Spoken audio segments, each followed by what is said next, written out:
Hi, good Saturday night, my friends and television neighbors. This is Robbie Strike doing the live stream tonight called What's Your Favorite Retro Subchannel? Now, a subchannel is a diginet, sometimes referred to as a multiplex channel.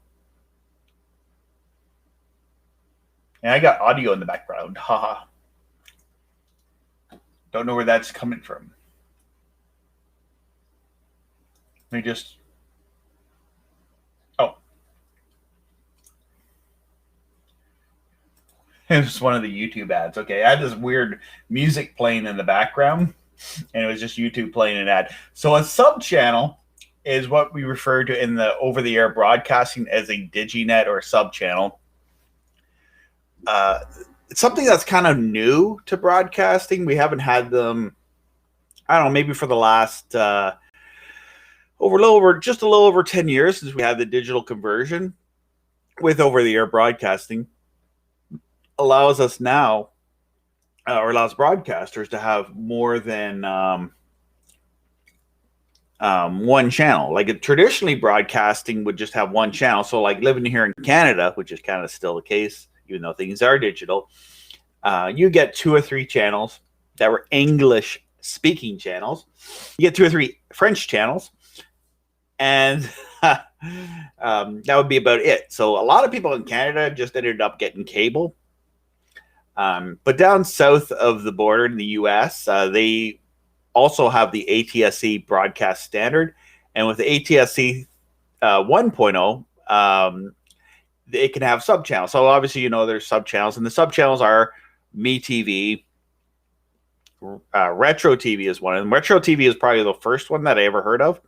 And then there's Antenna TV, there's Cozy TV, there's Get TV, there's Bounce TV. Bounce TV might have some older shows, but they also have some newer shows. There's AMG. There's several of these diginets that show lots of retro programming. So we're going to talk about that. We're going to open up the lines. Now, we have a group over on Facebook. Put my screen up here. And we have Paul. Paul joining us tonight. Paul has started a group over on Facebook called, just cut to that full screen, that guy. What's your favorite retro TV channel?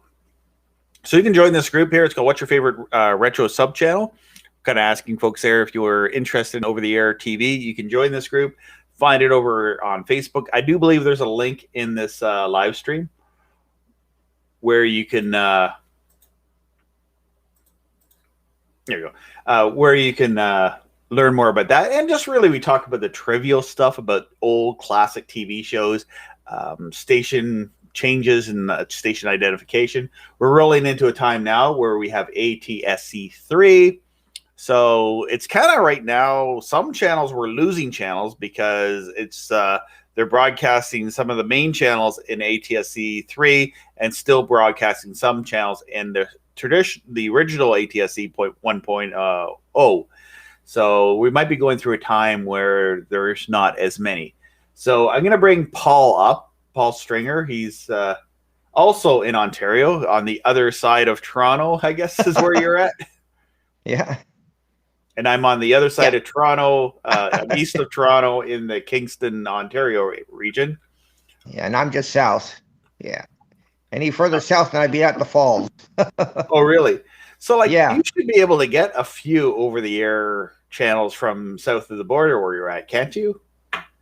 Yeah. I get Hamilton. I get, CTV2, Yes TV, and CHCH. And then in Toronto, I get all the Toronto stations. And then sometimes I get stations from the States like Fox, Charge, TBD, PBS, PBS Kids, PBS Create. But the funny thing is, I don't see how I get it when I'm facing north, and the stations are actually literally south of me. But in the summertime, I'll pick up Peterborough, Oshawa, and Kingston. But I get Kingston not on 11, but it comes out to me on like channel 30. Yeah, there's a repeater out, not Braincroft, but a little bit past there. I think it's on I'm not exactly sure where the CKWS repeater is, Mm, but yeah, and that's the only channel that I get that's a Canadian channel in Kingston. I get like about right. 40 channels, and most of those channels are American channels.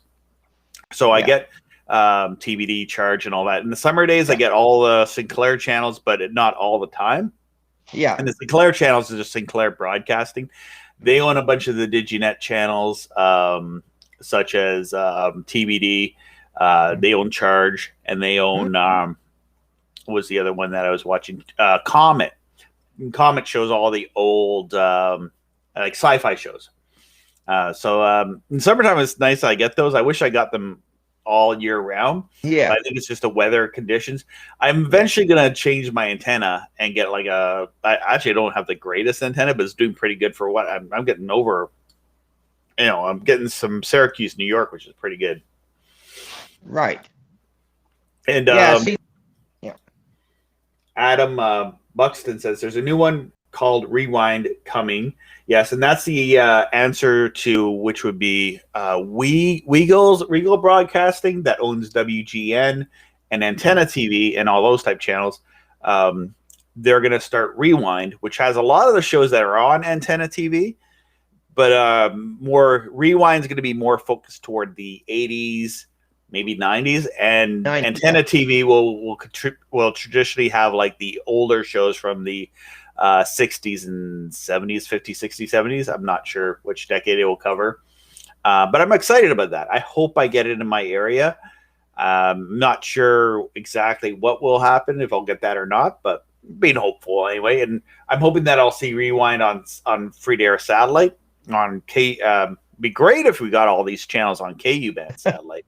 The way I watch them is on C-band, which is I have a large C-band satellite dish in my backyard. And with that C-band satellite dish, the type that you would see back in the 80s and 90s, I get a whack of these over-the-air broadcast channels. I get... I didn't see that. Sorry, I clicked the wrong button. Sinclair, which was the other one? Yeah, Kevin was telling me there's another one coming out in July. It's called True Something TV, and I'm not sure what that's about. And then he told me again another one's coming out in October, but I can't remember the name of that one. So it looks like there's actually quite a few channels coming out within the next few months. Yeah. Oh, I just want to say a correction here that Tweagle, or sorry, Weagle Broadcasting is not what Antenna TV is. They're the one that owns Decades, H&I, Me TV, Movies, Start TV. I just thought that they were. I'm just looking at Wikipedia going by this. So yeah, there's so many. It's interesting to find out if you look them up on Wikipedia on who owns these broadcasters, because then you kind of get an idea who owns the rights to these shows. Because Sony's a big one. I think Sony owns Get TV, and there's another one there where they showed a bunch of movies. And that was another thing that I think they were going to bring to over the air, and some markets might get it. You get movie channels on over the air as a sub channel. Yeah, they I have think movies, it's already out. This TV, and different channels like that. If you're in a market where you can get that, and it's a movie channel, 24/7 movie channel. They show ads, obviously, because like it's broadcast. We had fun with that last Friday? They showed Return to Mayberry on Me TV. Mm-hmm. Yeah, that was fun to watch. I remember seeing that back in the 80s when it first aired. It was like the TV movie of the week. That's right. And they, I remember I recorded it on VHS, so I watched it over and over again. It's like one of the shows on Me TV. I think I started watching Andy Griffith. Paul just dropped off. He'll reconnect. I started watching Andy Griffith back. It must have been I don't remember exactly where Andy Griffith was on in the 80s, but it was on might have been CKWS. CKWS, which is the channel I watch here in Kingston, used to have Leave It to Beaver on at noon. So I got into that show, even though it's an old black and white show. There's Polly's back. Bring him up. Yeah. The thing just cut out on me. It just said reload. Okay, yeah. Maybe it's just your internet connection. Everyone's streaming now in high Yeah. definition on their phone, or no, they have to have 4K with like 3.5-inch cell phone. So it's killing the internet connections. That's why over the air and satellite TV are great, because when your neighbors are like watching 4K video and slowing down everyone's internet, and everyone in their houses is watching 4K video. Yeah, Kevin was just sent me a message, and he said coming out July 1st is Deafy and True Life TV. Yes, couple. Are they like the reality shows? One's a man reality show, and one's a women reality network. Oh, okay. That will be launching. Not exactly retro TV channels, but also we're talking about sub channels tonight too as well. Yeah. So when you're saying that's a reality show, they're going to show like Man Tracker, Storage Wars, those type of shows? Storage Wars and stuff like that. Yeah, we're going to see a lot of that replayed. I think AMG, which is like a smaller over-the-air sub-channel, you can watch on 97 West. Another thing with AMG is you can stream AMG on their website. You go to a lot of channels. If you go to their website, you can actually watch the channel streaming online without a satellite dish. The only thing with that is like every channel you got to go to their website. And I find that we're in a world now where people don't want to go to websites. They're on the big social medias and they don't know how to get to a website. They know how to get on Facebook, but they don't know how to get to a website. See, I grew up with the internet with a Commodore 64 trying to get on chat rooms and stuff like that. Right. What happened? Oh, there we go. Oh, I just lost the picture there for a minute.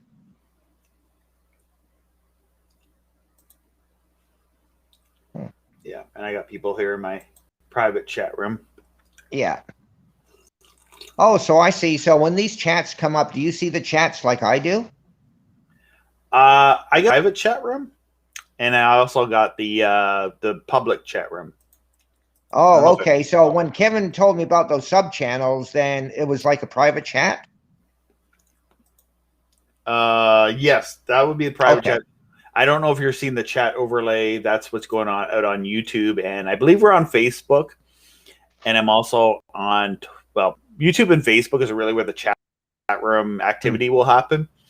I wish I could figure a way to stream on Discord as well, because we have a big group on Discord. We've had a group last week. The last few weeks, we did a meeting on Discord, and Discord's kind of like Zoom, but free, and it doesn't have a time restriction. So we have a satellite group for people that are satellite TV enthusiasts. But I think you started a group there too, or Leo started a group. Yeah, Leo, I think, has got the over-the-air group, and then I've started off the shortwave ham radio DXing group. Okay, yeah, and that's a lot of fun too. That's another passion of mine, as I listen to shortwave radio. I sit at this computer, and I have a software-defined radio, and so I can listen to shortwave radio stations with that. But then I actually found an online SDR.org, and it actually sounds a lot better than my radio, so I can just play around with that on my laptop. Because I got like a cheap software-defined radio. I got all these amateur radio operators. You got to buy this. And I'm like, okay, I look it up, and it's like over $100 for a part. Yeah. And I'm like, well, I can't afford that, buddy. What am I going to put out of my butt? What? Yeah.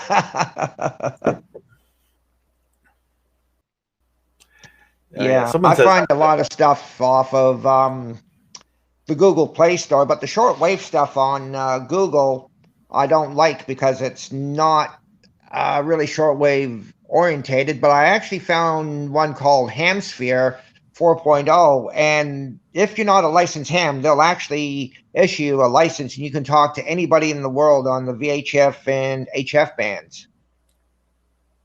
Okay, yep. Yeah. It's I don't know. I just use the internet.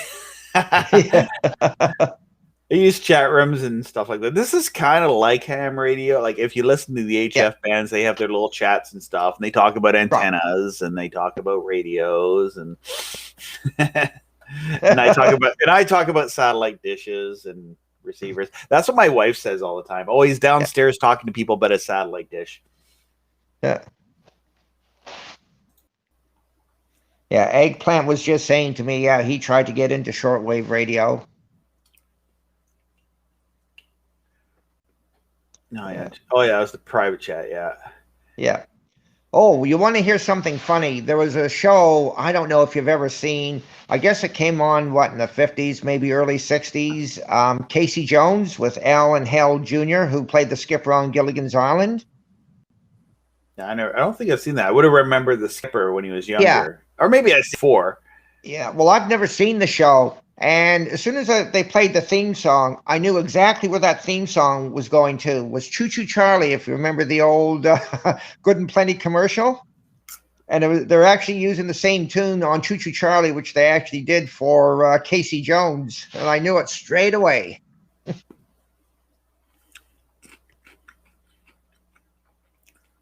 Yeah, I remember for my retro TV stuff, I used to go to well, first thing I think before we had retro TV channels, I remember CTV, or at least CJOH in Ottawa.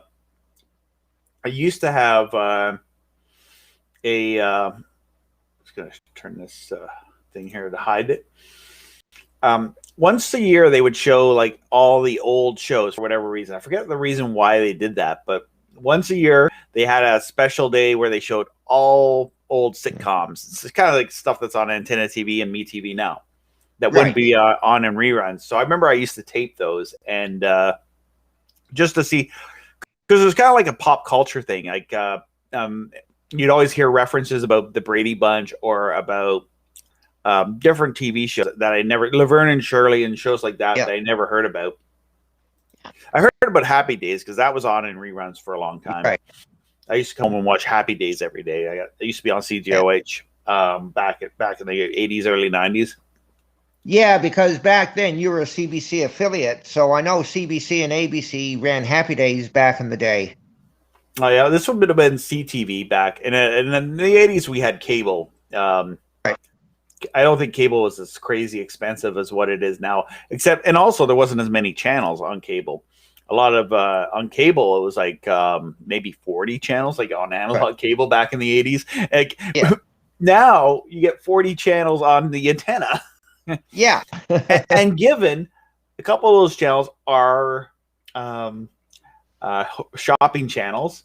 And I remember if cable, they used to have the test pattern channels where it's just like the community bulletin board channel and stuff like that.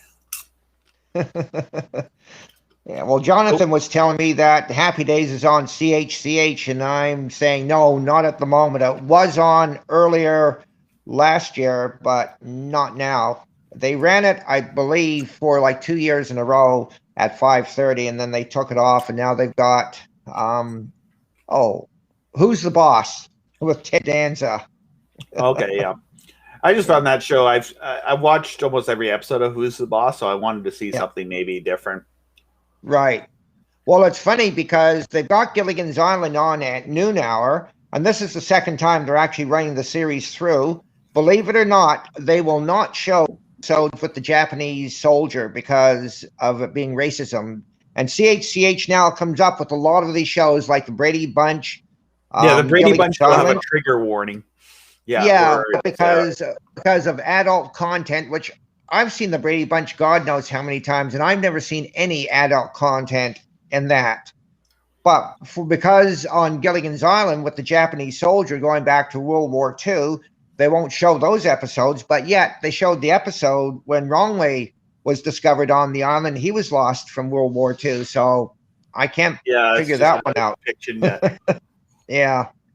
Well, with the Brady Bunch, there was an episode where they go on a vacation, and they have like a very friendly scene with Native Americans, but they had them like depicted in how Native Americans were like all headdresses and sort of the stereotypical depictions of Native Americans. So in that case, that's the reason why Brady Bunch got a trigger warning. Although the Native Americans, I know, like I have a lot of Native American friends, and they'd say that they refer themselves as Indian, because that's what they have always referred themselves their whole lives. And other people, everyone's triggered easily. Yeah, I think that the episode you're talking about is when they took a trip to the Grand Canyon, three-part Yeah, story where Bobby yeah, and it was a Cindy got three-part. lost. Yeah, yeah. There's an episode of that Brady Bunch. I watched just about every episode of Brady Bunch. I Yeah, used to have the whole DVD set. right. Probably to have it somewhere. Well, I remember the following year they did another three-parter out in Hawaii, and of course they did the Yes. thing on that tiki in Hawaii. And then what happens at the end of part two and beginning of part three? Vincent Price has kidnapped the boys and got them all tied up, and he's gone a bit nuts because he keeps talking to this tiki called Oliver. And he thinks that the kids know where the treasure is because he wanted to steal the treasure for himself. Okay. And yeah, It's been so long since I've seen that. But I do. I don't watch a huge amount of TV, but when I put it on, I usually put on MeTV or Antenna TV because those are what I get. Like just that's just what I get. Dylan's asking, "Are you into mysteries?" Yes, I am. Yeah, you'd be. I'm into almost everything. Yeah, every genre. Yeah, I'm more comedy and mostly just comedy stuff. Maybe a little bit of melodrama. I started getting into that show, Adam 12. That would be on a lot on the MeTV, and then it was on Antenna TV, and then it was on Cozy for a while. And that was kind of like a melodrama. It's kind of, I found, because the cars are huge. It's like the late 60s. Yeah. And so I thought that was just because it was a timepiece of what you would see. Same thing maybe with Dragnet, because Dragnet would be like in pop culture. I saw the movie with Tom Hanks and Dan Aykroyd. I didn't like that one. Yeah, that was the thing where that was probably one of the first times I remember seeing a reboot, and it was like from the 80s that when they tried to do a reboot, it was completely different than, and they made it a bit of a parody. Same thing like how when they made the Brady Bunch movie, and then the very Brady sequel. I actually thought it was pretty entertaining, pretty funny, except they had to take the purity of the Brady Bunch and the way Hollywood is. They have to make it raunchy and make it nasty and put a nasty element to it. That's the problem. That's with TV nowadays, because I don't think there's much censorship. It was like when they did the reboot of Lost in Space. I will never watch Lost in Space on Netflix, not what after I've heard about it, because nobody can replace the original cast in the 60s. You know, you got your Dr. Smith, Will, and the robot. They were classic characters. But now they've changed it so much where Dr. Smith is a woman, and Maureen and John, I believe, are supposed to be separated or divorced, but they're still on this trip to Alpha Centauri. And then apparently the woman who's portraying Dr. Smith is bisexual and then has an affair with Maureen Robinson, which, no, you can't do that. Not with the show that I brought up, but that's disgusting. You know? It gets to the point. It's like, I never was a fan, but I have daughters and they love the show Full House. Right. And the first ones, like, I always thought the girls were a little bit snotty, but compared to what you see on today, that's pretty tame. But then they remade the show, and it was a lot more sexual stuff, like the stuff that you would never see, the sexual stuff.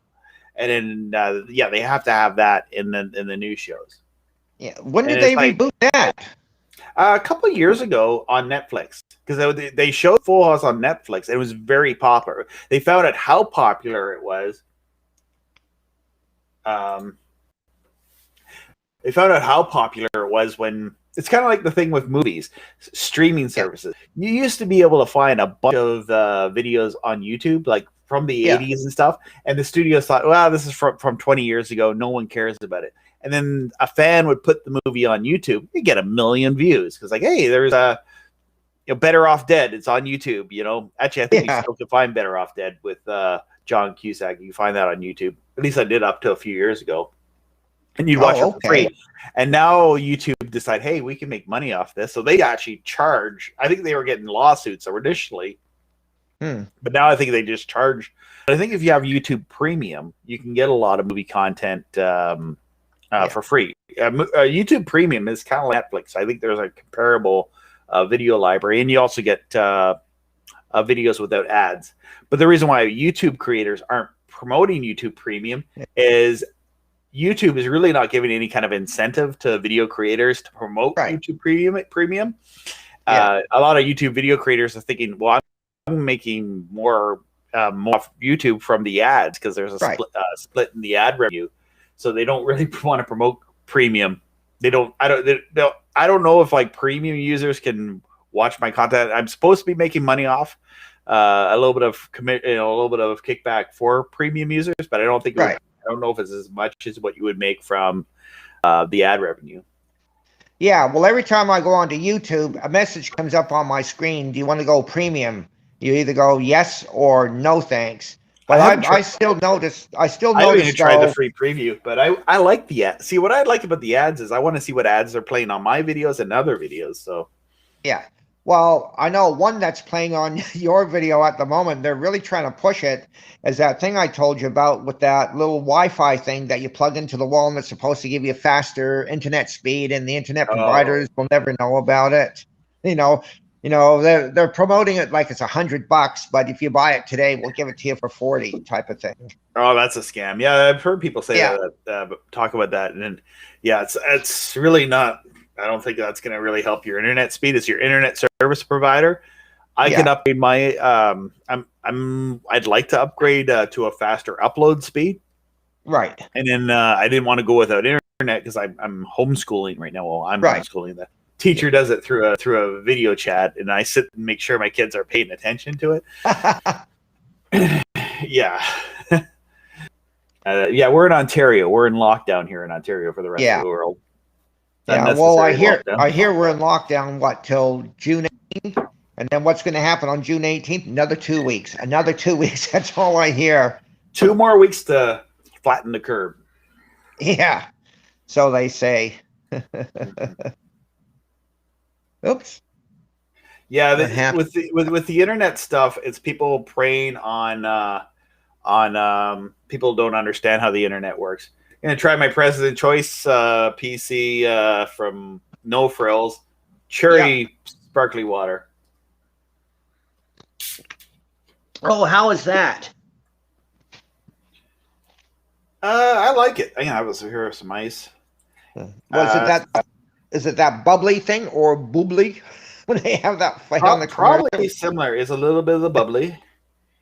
Boobly. Yeah, it's not. It doesn't have sugar and it doesn't have aspartame. So it's what's the sweetener in this stuff? Some chemical. I don't know what it is. Naturally flavored. I don't know what it. Anyway, it tastes like cherry water. It's not too bad. Yeah. Yes, Patrick. It is water, flavored water. It's like a bubbly flavored water. Yeah. Yeah. Yes.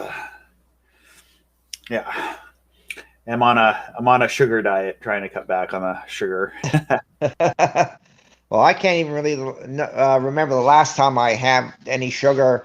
It's, I don't carry it here in the house. And then when the wife comes up, she says, oh, well, I don't have sugar anyway. But she's diabetic, so she has to have that sweetener stuff. So we usually go into No Frills and get her a big box of sweetener. Yeah. Diamond says it's called Fuller House. That's like the new Full House. It's not really a reboot. It's like a continuation of what happened with DJ Tanner. I'm trying to know the characters, but Candace Cameron, her sister Stephanie. I don't know her name. And the Olsen twins are not in the show at all. They kind of make fun of the fact that they refer to them as having a big fashion empire, and they're too busy to come see them. So it's like DJ, her husband passed away, and so she's raising her kids kind of a similar scenario as her father was with three girls back in the 90s. And so so the two older girls are in the reboot then. Yeah, it's Kimmy Gibbler lives with DJ and Stephanie in the house from the original series. Okay, what happened? Because I think I remember the original one, she got married, I think, towards the end. So what happened to him? I don't know. I don't remember that from the show. I think that was like years later. DJ, her husband died, I think, in the show, kind of like how her mother died in the original. Right. And but the guy, her boyfriend from the show, Steve, he's back and he's after. And you see some of these people like John Stamos or whatever his name is. Yeah. That guy hadn't aged. He uses all the beauty salon stuff, I guess, so that he doesn't age. Oh yeah, you can't mess with my beautiful hair. Yeah, he always had to think about his hair. Reminded me of Fonzie. Yeah. He doesn't age, that guy. He still looks the same. My God, yeah. Well, he must have the money for all those facelifts. I don't know, or maybe he didn't. Maybe some people are naturally young looking. I think I've known some people, they're young looking. They're young looking until their 50s, and all of a sudden they're old. Boom. Yeah. Well, that's what I've noticed with the child actors. You know, they're as cute as anything, but I've noticed when they've got older, oh my God, have they ever gotten ugly like that kid from Home Alone? I mean, I've seen him on a show as a lawyer. Like, oh my God, I tell you what, he is. Well, with him, it might have been the drugs. I'm not sure. I don't even know if it was drugs or whatever. I don't know. Well, a lot of those actors and actresses, they're into, you know, like drugs, booze, they're druggies, alcoholics, you know. Yeah, and they get that's scrutiny. Like my kids, like, they see me do YouTube and they're like, "Oh, can I do a YouTube channel?" I'm like, "No, I don't want my kids really," because the child stars, right? That exposure to the attention and all that. Yeah. It's not a healthy thing for them at a young age. I remember when I was a late teen. Yeah. Being a late teen, you know, you want to be famous and all that. Right. Well, there's plenty of time for that for them. Yeah. You know, when they get a little bit. Yeah. Want to talk to some of the folks in the chat room? Or not in the chat room. We got some people in the video chats here. I'll bring them up. Sure. I'll bring up if you got a video on here. We got Dylan calling in. Hey, Dylan. Hey, Dylan. You wanted to add? I don't hear your audio. Here, I'll add you guys in. We got Patrick. Patrick is a frequent joiner from the foreign land of Quebec. Hi, Patrick. Yeah, hi guys. I don't have batteries anymore, so I'm gonna hang up and go to my power pack as soon as possible. So next time. All right, we'll talk later. Oops. How do I turn up? We'll bring up Jonathan McKee. I always think McKay because I want to think you're a McKay and we're distantly related because, but then it's like McKee.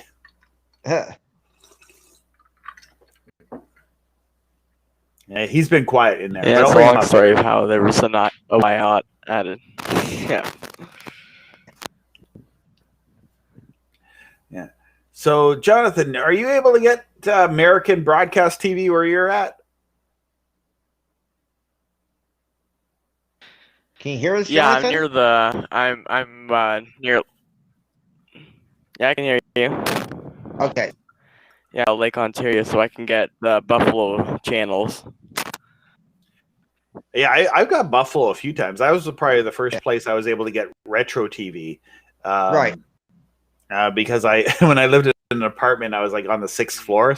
Being on the 6th floor, I was able to. My antenna was really high, so I was able to get that. Oh, yeah, we've got Kevin in here too. Well, I wish I was on the opposite side of my building so I get all the great stations from Buffalo. But no, my luck. Yeah, Buffalo's good. North side. Yeah, if you ever move, get yourself a south-facing. Well, if I ever do move, it might be down to Michigan. Because the wife and I were talking about it, and I said to her, I don't want to go into another apartment. If we can get a place, we'll buy a place down there where we can actually stick up an antenna and a couple of dishes. Because the next place, I definitely want to have a couple of satellite dishes for sure. Oh, yeah, it's fun. It's like when I bought my house, I was in an apartment, and then I went from an apartment to a house. That was where I finally was able to put up my C-band dish that I wanted all my life. Well, at least since back in the 80s. and I never had the property to set one up. So I had a KU band dish of the apartment. I put it on the balcony. Yeah. But yeah, C-band dish. So I made sure I had a south-facing backyard because in my municipality, and you got to look for your municipality, you're allowed large, like, 2-meter, large dishes. Right. But it has to be in your backyard. It can't be in your front yard. That's the only restriction. We don't have a HOA.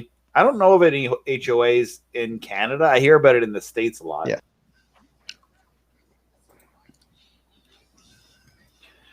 And I'm glad we don't have HOAs. HOAs or like control. Yeah, and somewhere in Lindsay there is a dish from like the early '80s, like those similar to your solid dish, but it's made of mesh, but it has the same extremely heavy, and it's out in the floor with like a 5-inch thick pole because the thing was so heavy that it had to be held up with 5 inches instead of the standard 3.5. We got Eggplant was just asking what HOA was. Yeah. Yeah, what's an HOA? In some neighborhoods, they have a homeowners association, which like to tell you what to do. It's a whole. They're like I don't want to make fun of people with the name Karen, but like how there's a gang of Karens that want to boss you around. Yeah, my landlord just comes into my apartment without asking when we're not here. I caught them red-handed.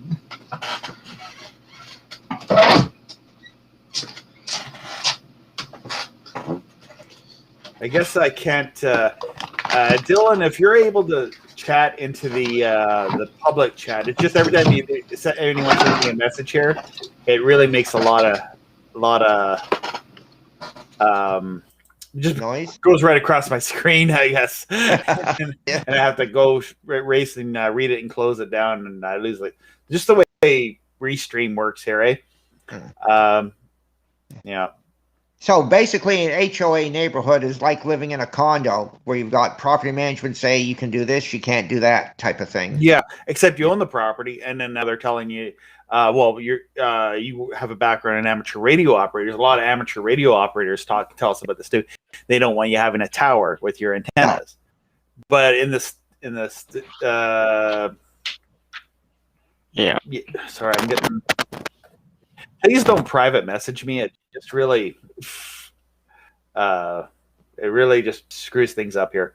Amateur radio operators don't like that. Although you're supposed to be allowed to, put up antennas because it trumps whatever HOA regulations. Yeah, it's such a federal law. Same thing with a satellite dish. Yeah, you're allowed to get. Eggplant say you just got disconnected. Yeah, I'm just if anyone's messaging me, I'm just gonna remove them. In the private chat, right. I'm gonna have to remove them. Yeah, because I remember I was up in Aurora, and a friend of mine, he had a townhouse which I was renting from him, and so we got a Bell dish at the time, and we put it out on the deck. And management company came up and said we had to remove it.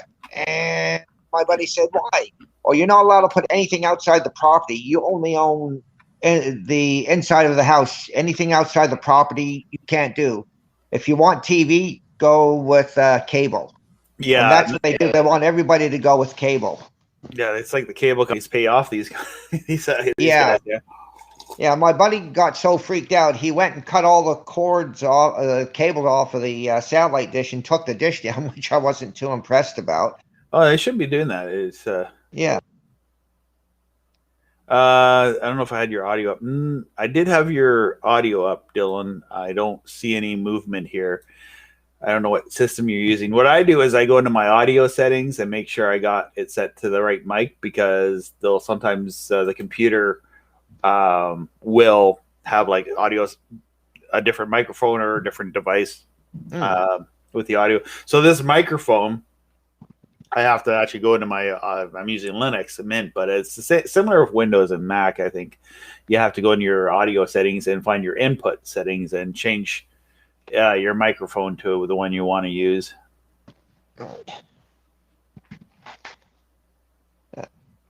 I see a lot of light flashing. I don't know if that's normal. Todd says, I'm a hand, and here it's the HOA don't want me to have a tower, but I will see if the city will let me if I'm told them that I'm a ham. They should allow you, from what I understand, if you're in the States where they have HOAs, that you can still have your, if you're a ham radio, because it could be used for emergency reasons, you should be allowed to have your tower. The only thing is it's a pain because then you have the HOA sending you a letter. You got to go through all the red tape, maybe even get a lawyer to fight for your rights to have. Yeah, because they'll probably end up dragging you into court in the end and suing you. Because I know that's what they do here in Canada, that if you don't abide by the law, they've got no problem suing. I think these management companies, they're sue happy. Oh, okay. Did not know that. that. Okay, I didn't quite catch that last guy, but he said the HOA didn't allow him.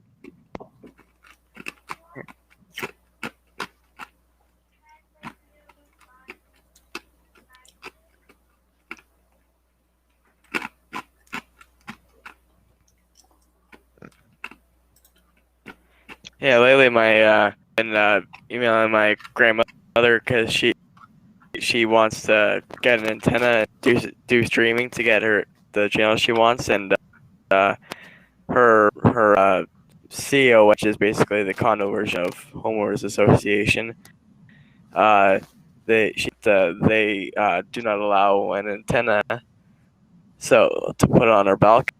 But I sent her the thing saying how it restricts HOAs blocking having an antenna. I said, so basically you can put an antenna on the balcony, but if you're in Canada, like any damage to the property. Yeah, if you're in Canada though, it'd be I don't know what the rules are in Canada. It's I don't know if there is rules like where you can. Yeah, the CRTC doesn't really say. Yeah, if you show them the FCC stuff, well, great, move to America. You know. Well, when I moved into here, I was told I could have an antenna on the balcony as long as it wasn't attached to the balcony. So I've got mine. When I lived in an apartment, they wouldn't let me have an antenna. They didn't care. Like I had a crazy person. I don't know, crazy authoritarian person come in, and they said there's something on the balcony. I don't know if it's like tires or something we had on the balcony. You can't have this. Can't have this. I actually knew that she was coming. I hid my satellite dish and put it back when she left. Right. Because I had a satellite dish on a tripod. It was my 36-inch CubeSat one that I have. But I had the antenna out, and then my wife was there when she was there, so she explained, "Well, that's that's a TV antenna. You can have that, and that's fine." And it was like wired in. I drilled a hole through the air conditioning unit, not the air conditioner, but like where the air conditioner would go, and I ran the antenna into the apartment. Everyone else in the apartment had like shod wrecked. Like you looked at the side of the building. That's why I rented there. Well, it looks like they're pretty lenient on that. Some wasn't the best apartment in town, but it was like at least it allowed satellite dishes. Right. Yeah. Well, here, from what I understand, they don't allow satellite dishes. But to one of the dishes, you could get 3 channels. Yeah, well, on this building here, I was told by some of the other people that wanted a satellite dish that they weren't allowed satellite dishes. Antennas, yes. Satellite dishes, no. Yeah. It's apartment buildings will say that, and the reason why they do say that is for insurance reasons. And the main reason is they don't want people drilling the holes into the building and putting the wires through and all that. Yeah. But they don't accommodate you through the roof, and then just like instead of running the cable into your apartment, which you might need the cable anyway for internet, if that's the only option to get internet in your area, is through coaxial cable through the cable company. But you can't get like they won't let you go, like you don't have like a free air dish on the roof. No. You'll have one of their maintenance people go out there and install it. They won't do that. Some apartment buildings used to, and I still see apartment buildings that have antennas, like from back in the 80s before they had cable in a lot of areas. They would, have a master antenna system. That used to be a thing for apartment buildings. Apartment buildings had antennas. Well, the last building I was at had one of those. It looked like master antennas on the roof, but they were not connected. Yeah, well, the problem was, my grandfather, even back in the early 80s, had an antenna, and I thought, is there a way of connecting to the antenna? He told me it never worked. So probably they set it up, and the person didn't know what they were doing, and they just put up a TV antenna, and then it never worked. So as far as I could remember, he always had cable, and that was like they used to have an apartment. Yeah. See, where I was in Aurora, I didn't have much of a choice because I couldn't have an antenna. I couldn't get Barrie. I couldn't get Toronto. I was in the wrong side for Bell Satellite. But yet they said, oh, if you want TV, then you've got to go with Rogers. So it was either Rogers or Bell.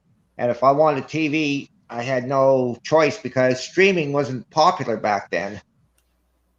I was streaming back for, like, I don't know, in the 90s. I was streaming. I had Real Player on my computer, and I would watch and listen to radio stations and stuff like that. And that was with dial-up. That was like with 28.8K modems. If you remember those things. Yeah. I can remember when they first came out with 300. That was slow. Oh, yeah. I had a Vic modem. Oops, what's going on? What are we doing here? Antenna design to receive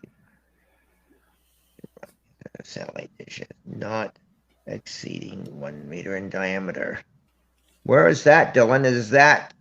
That's federal. The homeowners thing. Yeah. Yeah, that's the American thing. Canada, we don't really have any documentation. Yeah. Yeah, it'd be nice to have documentation here. But it's just basically, I think they make up the rules as they go along. Oh yeah. And then I've looked everywhere and I can't find any. Now, one of the things that some people at CRTC did look at with the over-the-air shutdown is to do the KU band satellite distribution system, like how, because we're part of the Commonwealth of Europe, that's what they do in the UK. They have Freeview. You can get all the BBC channels, and the government will. You can get a receiver for your basic stuff, which is Freeview, and you register through the government. Anyway, they tried doing that with Shaw Direct, and then Shaw Direct had the LTSS program, and they shut it down within a couple of years of it happening. I have one of the Shaw Direct receivers from the LTSS program. And it gave you 20 standard definition versions of the channels. And the funny thing is, they don't give you the standard definition for free. Like that could be at least something to throw a poor person like myself, or a bone. Is okay. I can't afford the finest things in life, but at least could you give me all the channels in standard definition at least? Right. But I guess they figure everyone's streaming. Gray market way, I got a lot of people saying, why don't you stream? There's all these ways, you get streaming channels. It's like, but streaming services, they're here today and they're gone tomorrow. I had someone say, I pay $5 a month and I get 20,000 channels. Someone was telling me, I was like, but how many of those channels are foreign language channels, religious channels? Probably about 90%. And then the rest of them were the American channels that were on cable. Yeah. Well, I remember when I got my first IPTV box a few years ago, and I got it at Canada Computers, and it was $100, which I thought, okay, fine. They said, You get this, you get that, and Cody's downloaded on. No, back and then it wasn't Cody. It was you something BC, UXBC, I think it was called, and they showed you, what you could do. Fine, so I installed that. I had a lot of streaming channels on there. Then all of a sudden, after a year, all the links weren't working. So I'm seeing, is there something wrong with the box? So I go back to Canada Computers, go down to the tech support, and they said, yeah, none of your links work. And I said, I know, that's why I brought it back. And they said, nothing we can do about it. All you have to do is buy a new box and get all the new links. And so I was stupid enough to do it a second time, spend $100, get another box. It only lasted me a year. And I thought, no, this is crazy. I'm not buying a box, spending $100 on a box every year if this is what's going to happen. So I just gave up with it. That's pretty much what happens with these streaming services. Like I don't know if they still have people selling them like to the not tech savvy people, where they'll sell you, they sell you the Android box, they give you the full pitch, and I was at a car dealership, and then the salesman was trying to push the Android boxes. I was like, no, I don't want to get near that stuff. and surprisingly, I've known people that bought boxes off of Amazon, and then on Amazon, it had everything. Like they were just buying what was it? It was an Android TV box. And when you loaded up Kodi on it, it had everything on it. Yes. Yeah. Should do for the IPTV boxes. They should be able to give you new links that you them in and make them work again, instead of having to buy a new box. Yeah, exactly. They probably received a letter to cease and desist by that point, and they're gone. Well, I find when I've had running Kodi on the computer and I'm trying to set it up on the new Android TV, but I run out of space, so I got to get a USB stick for it. But I find when I load some of the links off of Kodi, I find a lot of them don't work, even though they're supposed to be updated 2 or 3 months back. See, I don't even mess around with the gray mark. Dan makes a good point. I use free streaming apps like Pluto TV, Roku TV, Peacock, even Redbox. I have a few free streaming channels. Now, Peacock, because I like wrestling, I watched a little bit of that because I have a VPN. So I signed up for Peacock, the free version of Peacock, using my VPN. And the WWE network has moved to Peacock now. So that's the whole thing. WWE is actually, I think the big rumor now is that they're selling, Vince McMahon is selling WWE to NBC, because NBC wants it, which is probably going to make the WWE go downhill pretty fast. But they'll spend $2 billion on it and run it into the ground. That seems to be what big companies do. So are you getting Peacock right off the website? I don't really like all these the boxes and stuff. I rather just use a website and computer. Yeah, I find that I can't download Peacock because it says not available in your area, even though I use a VPN. And then I found that US TV Go, which I had for about a year and a half, and then all of a sudden they wanted to do an update. So I went to update US TV Go, and they sent me to a site on Google Play. Sorry, not available in your country. And then I went back with the VPN. Sorry, not available in your country. Are you using ExpressVPN? Yeah. Okay. Oh, really? Yes. What I did with ExpressVPN is change your move around. Try different areas in the United States with ExpressVPN. I have a link to ExpressVPN in the description of the YouTube video of this. It's a great service. I can't say enough about it. I don't even use ExpressVPN for streaming stuff. I actually use it for when I'm using my cell phone. I'm using public Wi-Fi. Right. But I can use it with me. I have an 8-foot satellite dish in my backyard, so I usually just I find plenty to watch on that. I find plenty to watch on YouTube, and I find plenty to watch on over the air. Right. especially with the retro TV channels. You know, all the retro TV channels. Yeah. Yeah, no, I agree with you, Dylan. I find the same thing with Xfinity. A lot of those links don't work. Yeah. Yeah. Yeah. See, I'm pretty limited to where I am, so I'm not really able to do half the things that you're able to do. So I've got to basically compromise and do what I can from streaming. And like I said, I don't get as many channels over there like everybody else does. In the wintertime, I get about like 15 channels, and in the summertime, if I'm lucky, 21, 22. Yeah, we're the three of us that are on screen right now. We're all in Canada. Actually, we're all in Ontario. Jonathan, yeah, it's we're I guess we're into talking about our coffee, and our TV and our internet and our bills. Those are what we talk about here in Canada. Yes, Dylan, we're in Canada. Yeah. Which I was thinking when the lockdowns are all done, we'll have to get together and like meet up at McDonald's or Tim Hortons or something like that. Well, that's if you guys are ever in Kingston, we'll have like a.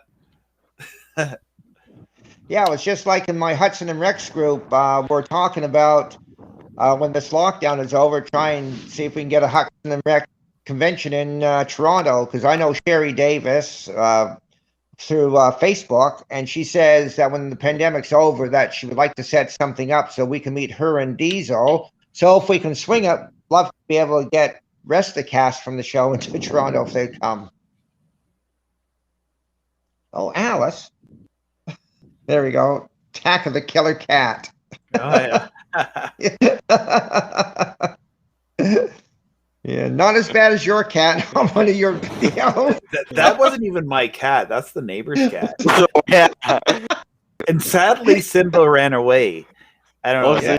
He wasn't fixed. So Simba, he was a great cat too. But he's a beautiful cat too. So maybe someone stole him. I don't know what happened to Simba. He just disappeared. Right. And he was interfering with my video shoots because I have the tripod up, and he'd be like rubbing against my tripod. I'm like, "Oh, you're ruining my video, you cat!" He attacked me while I was talking, and oh gosh, yeah.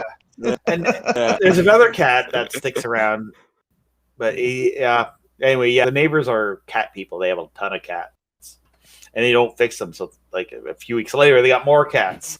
Oh boy. And I got all these male, and I got male cats outside my house. Meow, meow, and like wants me to come out and mate. I don't know. Yeah, Dylan, if you join the Hudson and Rex group, you'll see a lot of photos from St. John's, Newfoundland that one guy's put up there. And I also know another guy, John Fowler. I think that's how you pronounce it. Is it Fowler or Fowler? I'm not sure. But he does the background.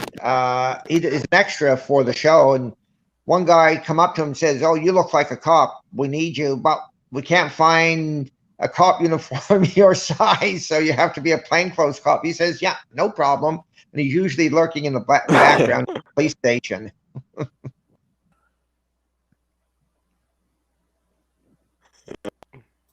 Yeah. What a mouse. Oh. Yeah, no. This far up, we don't have mice. Oh, really?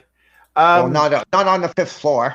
We had a lot of rats. I used to find rats in my shed every week, but I'm not finding them as much now. I'm finding mice, the smaller moles and mice. Right. But now that the cats have been coming around here, there's not as many rats. So yeah. And even though I don't have cats, I still buy the Temptations, and I shake the bag and they come running and. Yeah. Feed them too, give them, because there's all the cats, they don't get a whole lot of love from the cat people next door. So I don't want to have a cat because I have allergies. I did have Bo. He passed away but a couple over a year ago now. Yeah. But oh no, Bo, that's gone. Yeah, Bo died.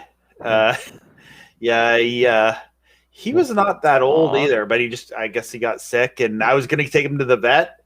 And it was one of those long weekends, and he never made it past the weekend. You know, he got really sick really fast. Yeah. Yeah, that's what happened to my dog. When I got better from the cancer, she passed away on me. She was very young. She was like 7.5. She was like part shepherd, part lab, and part border collie. And I'll tell you what, the most friendliest dog you had ever met. Every time she seen kids, she had to go up and give them a kiss. But when I got sick with the cancer, oh my God, one side of her I never thought I'd ever seen. She got very protective over me. Oh, well, yeah. They sense that. Yeah. So who's got problems with, Patrick's got problems with ants? Okay. Yeah. I got some of those carpenters. Ants and some mice. Yeah. I'll bring Patrick back up. That's okay. It's not good. Yeah. Hi again. Hi, Patrick.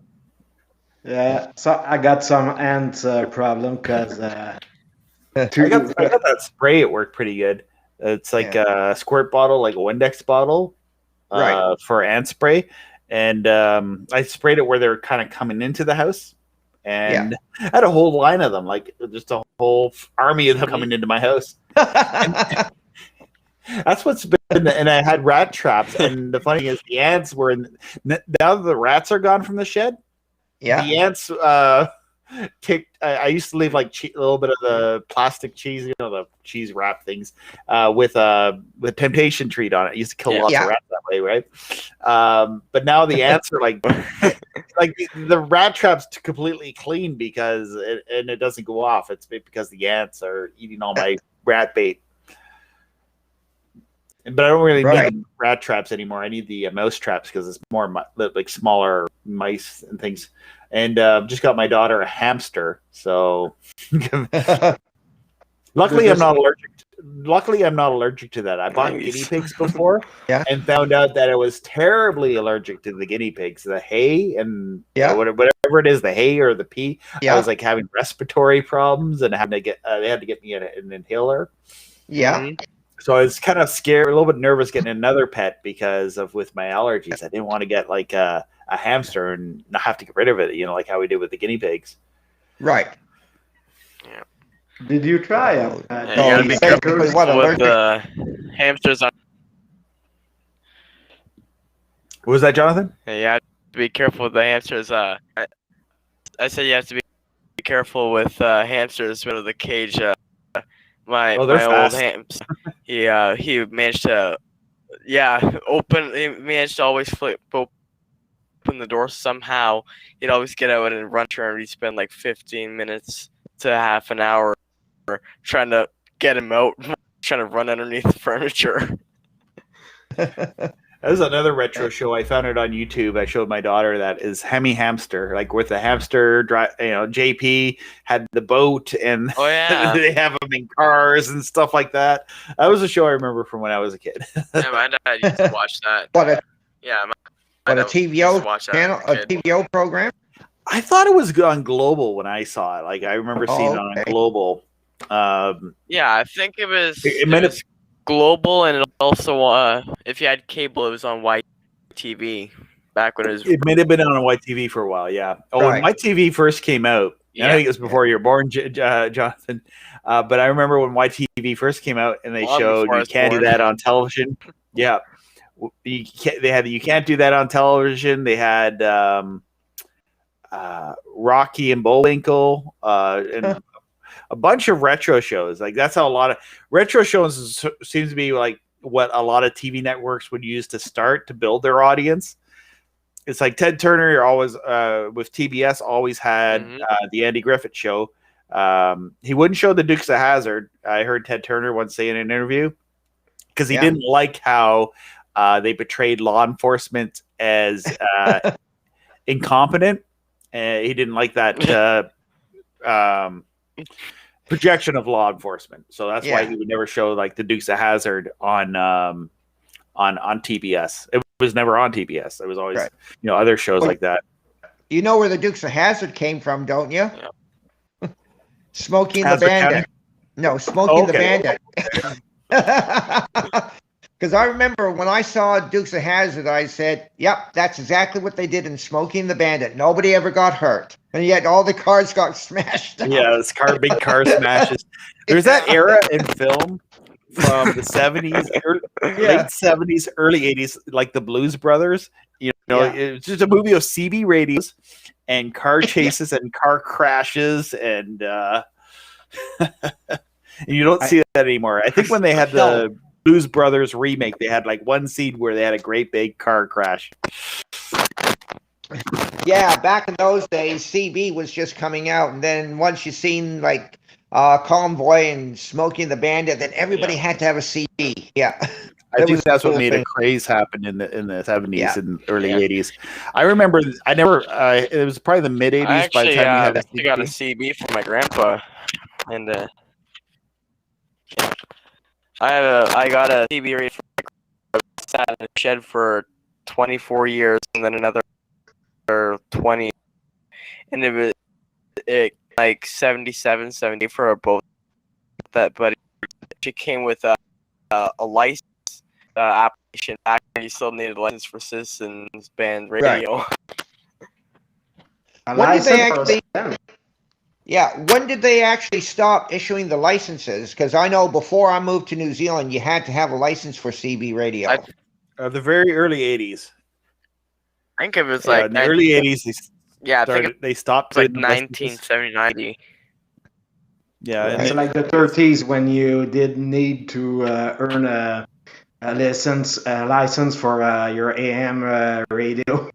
So just to listen to it. Yeah, I don't know why they got out of it, but there was a lot of people not using licenses in those days, and there's a lot of riffraff happening and stuff. That's probably having a background playing around with CB radios is why I wanted to get into amateur radio a little bit.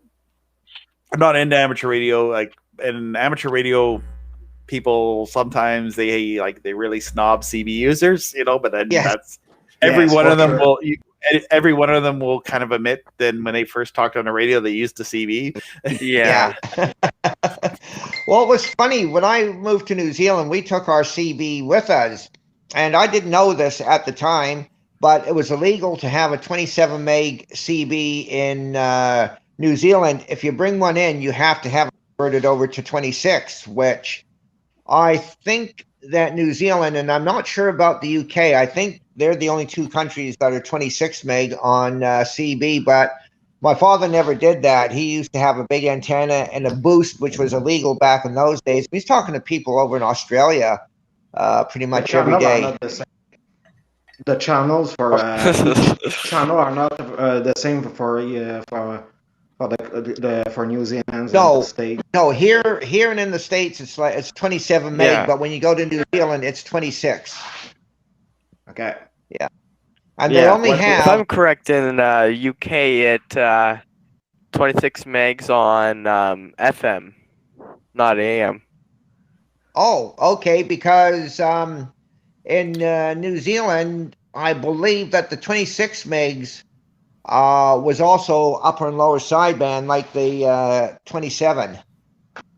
Yeah, they are. Well, some of the channels are 26 megahertz. There's like 26. Some of the lower channels are 26 megahertz. Yes. And then they go up to 27 megahertz. I have the whole chart for the channels. Yeah, like when I 1, 2, and for my software-defined radio, I put in each frequency as like the CB radio frequency, so I can listen to CB on my software-defined radio. I can't transmit, but I can listen to it. Yeah. Well, you see here, when they had 23 channels out, it was good because it was fairly spaced apart. But when they went to 40 channels, the stations were all too close together. I believe when when I'm not sure beforehand, it was like every 15 kilohertz before 23, and then after 23 it was like 10 kilohertz apart. But in New Zealand, from channels 1 up to 23, they were all 25 kilohertz apart. Oh, that's good. Yeah. Okay. But just to make fun here, you can still take your ham radio, put the right frequency, and blast a 125 watt on that channel if you wish. Oh yeah. Just to piss off the CBers. Well, when I was a kid, well, my father would use an illegal boot, and we were always outrunning the DOC because they would catch that we had an illegal boot in the car. And of course, he would switch the boot off, so they couldn't prove anything. And we always had these car chases. And then when he'd slow down, they'd just take off beside him. Okay.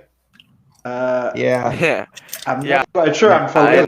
But what they on 6 and it's very common for them to have boosters.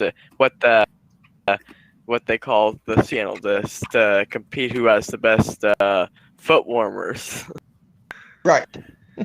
And usually because I have an old 23 channel, it has the because it's crystal based, it has the tuner on it, so I can go to like channel 7 to the right and I can hear them clearly on channel 7. Oh God. Same channel 5, turn it all the way. Yeah, and even sometimes if I turn it all the way to the right and on channel 5, I can still hear them clearly. It's like bleeding over on 2-3 different channels. It's crazy. Yeah, that's just because the stations are just too close together. That's why. In my area, there's not a whole lot of people using CB. Usually, when Skip's rolling, it's just listen to. There's always like some like a horse sound and like a siren going off. It's nonsense on there. Yeah. There's I don't even basically fallout of CB. I hear truckers, but we're kind of in a hilly area, so the truckers you only hear for a few minutes and then they go away pretty fast because of the hills and stuff. Yeah. Yeah. Where I'm like a kilometer from the 401. So near them. I remember in Ottawa, I did hear like an anti-New World Order brought on Channel 13 one morning. It's like, anyone can have their own radio show, right? And hook it up. I don't think it's like on the Munsters. Made for that, for a continuous. I was watching the Munsters the other day, and it was on Cozy, and Herman got a ham radio, and everybody was telling him to shut up because he was singing over the ham radio, thinking that he had his own radio show. Until these kids were yanking his chain. When those kids were yanking his chain, and he thought they was actually talking to real UFOs. The thing is, somewhere there's a video, and in the comments, it was like about a ham radio. Someone was saying that their FM channels all are completely ham operated, so all their FM stations is just him and other people talking. I can remember back in the old days, I know, not back in the horse and cart days either, when people had the older Bell radios, and a lot of people would complain in the neighborhood because the older sets would interfere with the television, and people would get mad, and you were only allowed to use a ham radio at certain hours of the day or certain hours of the night. You couldn't use it while people were watching TV. Caused a lot of RF. The question is why? I never knew why. Yeah, it caused a lot of RF, and it screwed up the TV signals. People couldn't watch TV. Yeah. Yes, but why did that happen? Yeah, because it all operates on the same frequency, right? Pretty much, yeah. Okay. Well, I used to have I knew two different people, right? That's why FM stations bleeds on FM stations as well. Yeah, you gotta be careful with that. But I remember one guy back in the '90s. I got him into CB radio, and to my he got a pirate radio. The thing was amped up and all that, and he called himself Red Baron on the radio. Mm-hmm. And then all of a sudden, I talked to a guy that lived like down the street from him. And then I told him, "Oh yeah, there's he says he gets interference on his telephone line. There's this Red Baron guy always going on my and he cut through his phone, right?" I was like, "Oh, And then I kind of felt bad that I got that guy into CB radio. It's like, yeah, well, in the UK, they have a lot of pirate stations. They did have one up in New Zealand, but they're on boats, and I believe you got to be at least at 7 miles off shore to legally run a pirate radio. And I know radio. I wonder if you could do that with a TV station. Well, the funny thing you should say that, I was looking up on Wikipedia about Sun TV in Toronto. It was a very low-powered station. And at the beginning, it was a pirated station. The CRTC got onto them and told them that they had to get a license. No, okay, the whole story with that is he registered. Wasn't that Starray? Yeah, Starray. See, he registered. CRTC did something to screwed up somehow, so he's actually was allowed permission to get on there, but they didn't want to acknowledge him, and they didn't want to acknowledge that they screwed up. Right. But they should allow people like that.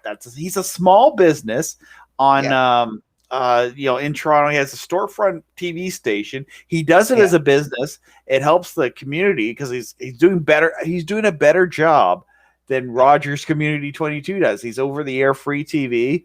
He people in the area like the station. They say they watch it. And it's like an access channel. I confronted him. I actually called him up and asked would he be interested in having my content on his channel. And it's basically he wanted me to pay per hour or whatever. I was like, well, I can't afford that. Put that money towards satellite time or something, I guess. I don't know. But I mean, that's the same idea I would think about for a satellite TV channel, having access time where you rent time out for different programs to put the programming up on satellite. And that's kind of how some distributors work, but more like the Galaxy 19 type route, Right. I'm surprised there's not more of that. I think there was more of that back in early 2000s, or late 90s. But what has happened now is streaming so cheap. Like streaming can cost next to nothing compared to spending $1,000 a month or whatever, Right. Oh, thank you, Patrick. He was just saying that. Yeah, Alice is cute. Yeah. She's Alice. I've got a black one, Trixie, and I don't know where she is. And yes, in case you guys guessed it right, they got their names from the Honeymooners. So I've got to get a Ralph and a Norton. Yeah, Pete says, I could pick up cell phone conversations on an analog TV before cell phones went digital. I guess because cell phones use a UHF frequency. And now, I remember scanners would be able to pick up, and you'd be able to listen into that. Back in the 90s, you can listen to people's cell phone conversations. But cell phones were a lot more expensive in the 90s as well. Yeah. So, I remember you were able to listen to a lot of it. And even in the early 2000s, there was still a lot of cell phones were digital.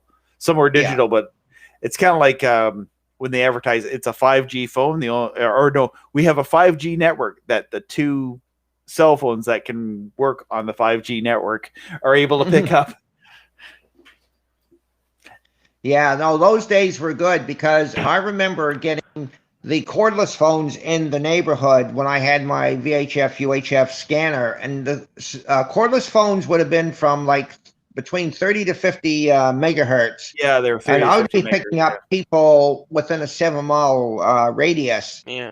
And it was actually funny. And then I found out where the channels frequencies for the cell phones was like between 800 and 900 megahertz. And in New Zealand, you're allowed to listen to them. I believe anywhere else in the world, you were banned from those bands. Well, and it's always funny. It's considered easdropping. And like even back then, it was considered easdropping on a conversation, even though it was open and in the clear.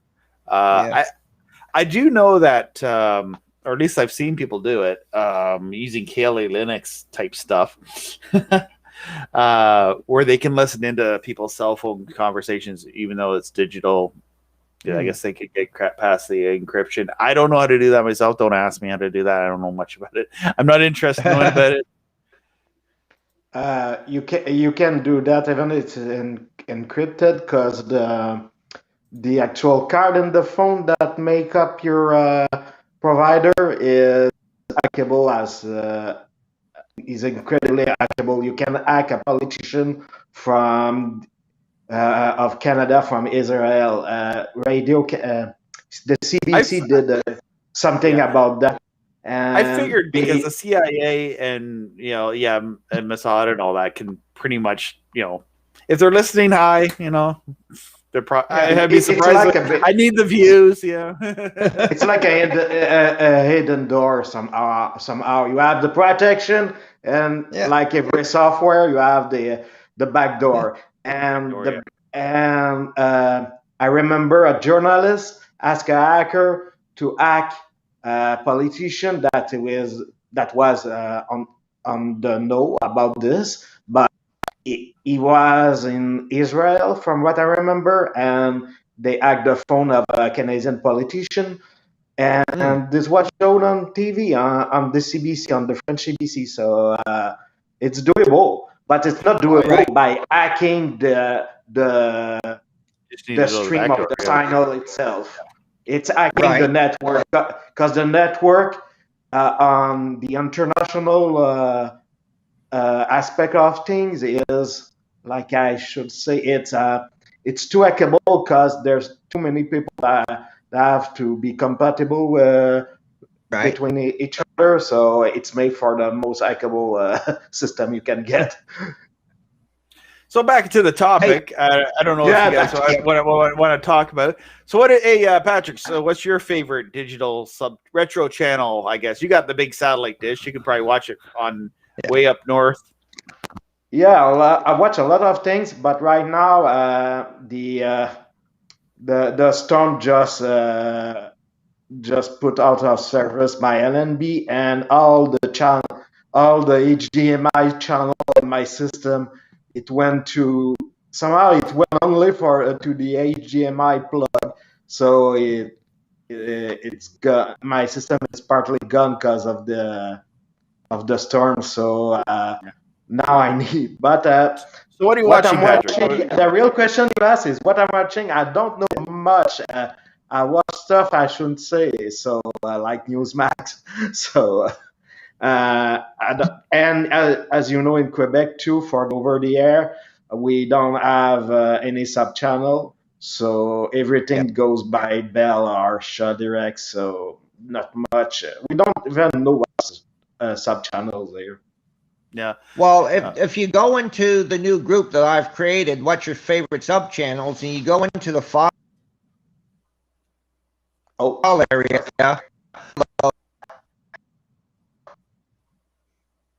Oh, Paul dropped off. I think he was talking about something, but yeah, he has some files there, maybe some. He was talking about his Facebook group, and his Facebook group is just what's your favorite retro sub channel, and you can find that on Facebook if you type it into. Well, basically, the title of this video is the name of the Facebook group. I'm not too much on the subject right now because. We don't have much sub channel here. We don't have a culture of all those channel you mentioned about old stuff. We only have one channel for that. Yeah. Well, it's mainly like for is you want to watch? Would you want to watch MeTV, Antenna TV? I think those would be the two big ones. And if anyone wants to tell us in the chat room which one they like to watch, some people like Heroes and Icons because they like the superhero stuff, or they might like Decades. I haven't been watching Decades as much as I'd like to, but too busy. But they have a show on Decades called Through the Decades. So every day they take the day's date and they talk about all the historical stuff that happened on today's date through the decades. And I kind of like that show. It's actually their first a new program that they have. It kind of has that biography, A&E biography feel to it from like the 90s. The same voice, I guess, the same voice that does that. Mm-hmm. And then they'll show like a marathon of old shows. I liked it one day they showed Get Smart because none of the retro TV channels are showing Get Smart. That was like a show that I used to really enjoy watching reruns of. Get Smart. Another one they don't have is Perfect Strangers. I'd love to see Perfect Strangers replayed. Eggplant says Get Smart plays on CHCH. I got to start streaming CHCH because I can't get CHCH over the air in my area. And I used to be able to get it using the LTSS satellite receiver, but they took away that option. Who's buzzing? That was me. Sorry about that. I'm on my phone. I think Paul dropped out. I'll bring him back up. There you are. Yeah. The page reloaded.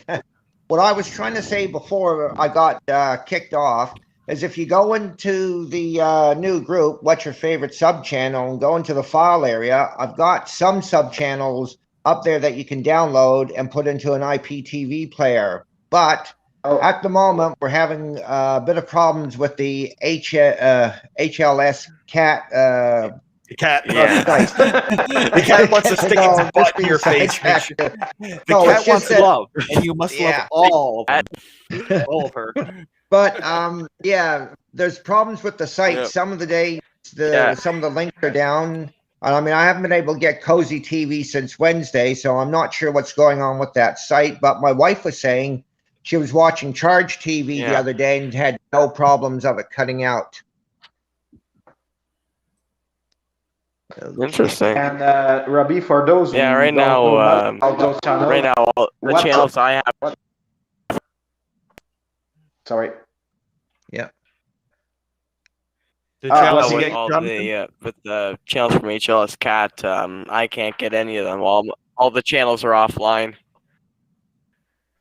Well, that's the problem with streaming, eh? They never work when they want to work. No. Well, the same thing can happen with antenna. The ones for showing my grandmother it. We had we had an issue with in my area. I was watching over the air TV, and then I couldn't get some of the channels because we had it was raining out, just moisture in the air. It affected everything for the channels that I wanted to watch. I got the other channels that are closer that I don't care about. Yeah, well, for being a free site, you think they would run it a little bit better. And North Coaster makes a good point here. He says the only sub channels in Canada I know is Valemount Community Television in BC. The CRTC encouraged the expansion of sub channels back in 2015, and still nothing. And I do know in BC there is. It's kind of like they have the BC Knowledge Channel, and then they have some other sub channels that are available there. And the one thing is, and they actually took them away, is some of the Canadian broadcasters would have a high definition version of Global, and then they would have a standard definition version. But I mean, I would think that even a smart thing to do is what some TV channels were doing in the early days was replay your news, like have your news, your 6 o'clock news loop over and over again. At least you get like you're serving the community by playing your news over and over again. Now our news is like the same thing every day. Get your vaccine, COVID rates. It's the propaganda we get with the media, right? It's the same cycle of media propaganda. I've tuned to that. It's oh gosh, it's the same thing. Thing.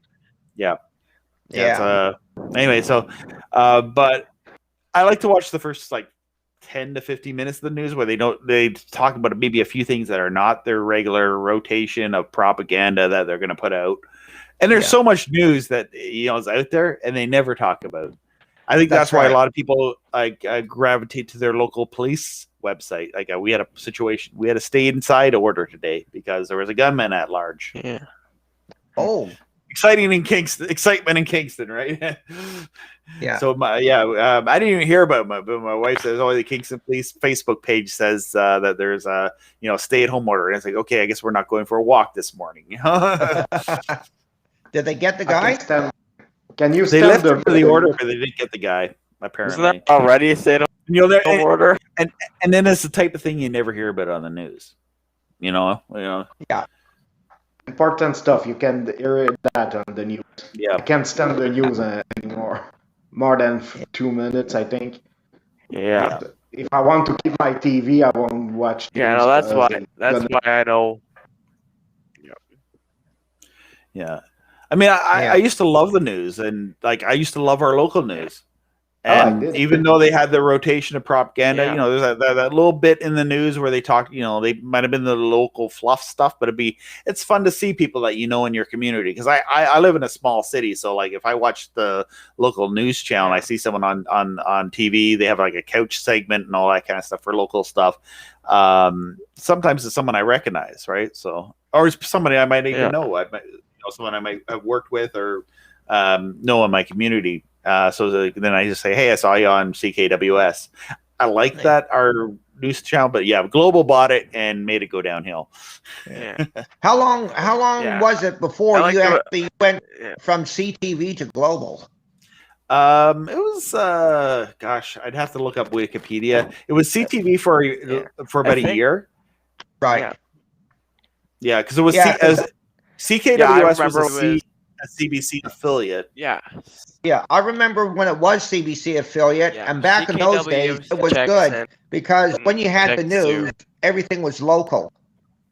Yeah, it still is local, and that's what I liked about it, because like for Kingston, there's not really, it's not like Ottawa where there's multiple TV stations that fight for the 6 o'clock news. Like in Ottawa, which is, I guess Ottawa's bigger, but Ottawa has like CBC, 6 o'clock news. They have, they used to have CTV and a channel, which is now a CTV2 because Bell bought everything, right? Right. And they used to be competition. Yeah. It was like CHRO, which is now CTV2. It was originally, you know, all growing up, it was CHRO was like a CBC affiliate. It was a Pembroke TV station, and then they decided to move everything to Ottawa because Ottawa's a bigger market. Yeah. And they kind of got around the whole CRTC licensing for servicing a community, where they stopped servicing a certain community and moved to another community and started servicing them more because there was more market there. The funny thing here, the funny thing about all this here is you're not talking about the CBC, and that's the point. No one is watching the CBC in English Canada. No one watched. Yeah. Growing up, we had a CBC in Ottawa, and I think it had the lowest ratings for local news. Like everyone would watch CTV news. You know, more people are watching Radio Canada, which is the French CBC, than any other English Canadian watching CBC. Yeah. It's well, the thing is, you dropped there. Yeah. But Eggplant, le dit aussi, nobody is also saying that nobody watches the CBC. Yeah, I dropped out again. Yeah, well, CBC, it's just so badly managed. I mean, it's getting so much money, more money than what CTV or the big broadcasters get, but yet they're not delivering what they should be delivering, because they're wasting taxpayer funded yet Well, you know, now in Ontario, there's only 3 CBC stations: Ottawa, Toronto, and Windsor. That's it. Yeah, and I hear that and they got more money. Yeah. They got more money than ever. They're getting more. But the problem is they want you to stream or get the channel through cable. They don't want us to have it for it. You're cutting out there. I'm just gonna. And then I Jonathan, you gotta get a better mic. We're okay. We're all talking over each other now. Yeah, I know. It's hanging from 2 wires. Sorry. Yeah. No, well, I hear now up in northern Ontario. Not that good. No, I hear in Northern Ontario they're going to be pulling down the CTV repeaters. How true that is, I don't know, but I know in some parts of Northern Ontario you can't get cable or internet. Yeah, they want to pull that down. CTV wants to save money. Now they don't want to go the route of putting. Yeah, they've taken down CTV repeaters, and they don't want to go the route of having all the channels on KU band satellite, because that would be like. To have a channel up they're already on KU band satellite. Bell has all the channels on KU band on Bell. You could take an old Bell dish and get them for free, but they won't do that. Or at least if you had a Bell rope of them. It would be like a rope. So yeah. Another thing I noticed with Bell, I was using a Bell dish this week just to see if I can get sync. I haven't played around with a Bell dish in a long time, just to see if there's a few free channels, just so my Sat Hero meter, I can use that for if I wanted to set up a friend's Bell dish up for them. If they had a trailer or something like that. Yeah. But I don't think there's any free channels. There's none. It's just, but I just want to get the signal. I don't even care about the channels, but I want to make sure what satellite I'm on, and my meter can't tell me what satellite I'm on. Yeah. And then I got tired of getting sunburned, so I think went inside. A free preview channel. There should be, but like not a always. Channel in English and one in French, and that's it. Or maybe if someone is watching, they can send me what frequency it's on, what frequency, transponder frequency that works on, so I can program it in. You don't need that. Yeah, it's too easy to install, by the way. What's that, Patrick? The Bell dish are the easiest one to install among the Shadirect and others. Oh yeah, because you just aim them and they find the signal. You hold it in your hand and it will pick up signal. Try that with a Shadirect. It's another matter. I did that with a Shaw dish. It's possible, but you got just got to hold still. Yeah, you can adjust your skew of the dish. That's the picture of me. Skew it a bit. There's a picture of me aim your dish on the satellite group, and I'm actually doing that. I'm using the Shaw dish, and I have the TV monitor behind me, and I had it scanned in for RT on Galaxy 19, and so I was able to hold it and get signal with Galaxy 19 holding the Shadirect dish. That was what I was doing. Oh, that's really good. You're quite still when you do that. Yeah. Just gotta hold. If you move, you lose it. You shake and you turn your head, you lose it. Yeah, but it's best to set it up on a J pole, or one of those satellite antennas. Yeah, but I'm surprised Shaw Direct doesn't have more channels in the Claire. Like even if you have your Shaw Direct subscriber, or you were one, I'm surprised there's not like a few channels. Now there used to be like a few. There's always the BC legislation channel. We don't get the Ontario legislation channel, which would be kind of nice if you're into politics, I guess. You guys dropped on me. Yeah, so Jonathan's still here. Could be restream drop. Yeah, Patrick came back. They took down the internet in Quebec. No, using a phone with the service is a pain in the butt. You move the phone a little bit, or you're switching an app and you're out. That's the problem. Oh, here's my video again. Sorry about that.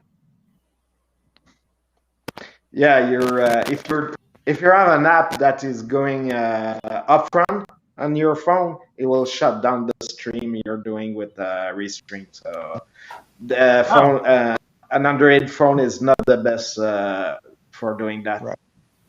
Except if I do like last time, I'm driving in Montreal, so you can put the phone in the dash and spend all your cellular data on it. That would probably drain all my data if I did that. I use a company named Fizz. I don't know if you know about them. There's a subsidiary of Videotron, and they're quite good on that. Fuzz. They're not cheap. Is it Fizz or Fuzz? Fizz. Okay, yeah. Yeah, I heard about them, but I don't think they operate in my area. If Videotron doesn't operate, I don't think they will, because it seems to be a kind of pay-for-use prepaid somehow per month. Subsidiary of Videotron, which is the equivalent of Rogers there. I use PC Mobile, but I don't get data on that. It's pay as you go. I pay for an internet connection, but I don't use very much the internet. I have like an old Nokia phone, like an old Symbian phone that I use as my smartphone. So going online with that is not going to be like very fun. I remember going on along with my Sony Ericsson. They're trying to push. We're going to give you free data. This is back 2006. And free data was 256K. Yeah, it was slow. Like I was like I wasn't impressed with it because like it took forever for a page. And this was a flip phone, right? Trying to look at a web page on a flip phone because they didn't have apps back then. You know, there's like this is before they released the iPhone, I think too. Didn't they have like Java games? Like on flip phone, there was like you can download like Java games. I remember that. Mm-hmm. I still have those phones in use with one of my numbers. It's a Alcatel phone. Yeah. My father did have that before he went to, like I said, to the hospital. So right now I'm still in the move. It's an apartment, but at least I'm not on the road. like last time. So watch the show, dear? Yeah, last week. Last week it was not on the YouTube. It was between friends on Discord. Yeah, on Discord. Yes. Paul. Oh, thank you. Yeah, no, I'm having problems tonight with this thing reloading all the time. Okay, yeah. Are you on a cell phone using mobile data as well, Paul? Yeah. Okay. Are you both on Bell? Are you using We're both on. No. I'm using my Wi-Fi. Oh, you're using Wi-Fi. Yes, I am too. I'm also using my Wi-Fi, but it's a matter of Android. The application is not. They said that it says mobile device not support is limited. Switch to a desktop computer for the best experience. That's what mine said. Yeah, pity whatever. that they don't have an app. Yeah. Huh? I said pity they don't have an app. Use an app for that. There's an app. No, I looked. Okay. No. Unless they got it for the iPhone. There's no app in there. No. There's no app for Okay, Eggplant is saying classic mobile app, but I'm not sure what that is. Oh yeah. We're gonna wrap this stream up, guys. We got on for an hour 40 minutes. So yeah, thanks for joining. So one thing I wanted to emphasize is that let's do if you want to get together and do a chat for the What's Your Favorite sub channel group. Yeah. We should do that sometime during the week at some point. Maybe we can come up with a good night that works for us, and then just sort of host it. I don't know, like maybe a Tuesday or Wednesday night. Actually, Wednesday night wrestling. Yeah, no, Tuesday would be better for me because I think I'm going to be starting to host Hudson and Rex chat for the Hudson and Rex group.